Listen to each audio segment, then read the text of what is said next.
श्री हरये नमः। हरि शब्द इकारांत पुल्लिंग।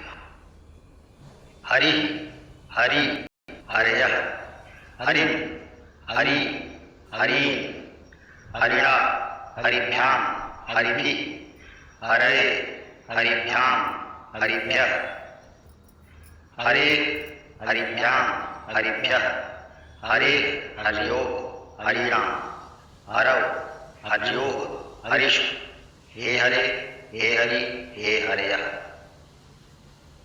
हरि जगत्पालकः अस्ति।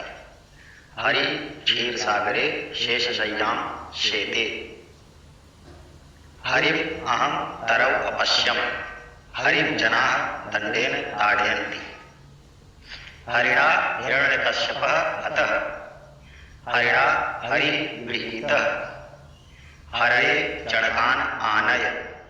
हरये सर्वं त्यक्तुं शक्यते। हरेः ऋते जगद्गतिः नास्ति। हरेः बिभ्यति जनाः। हरेः नाम जपतु प्रतिपदम्।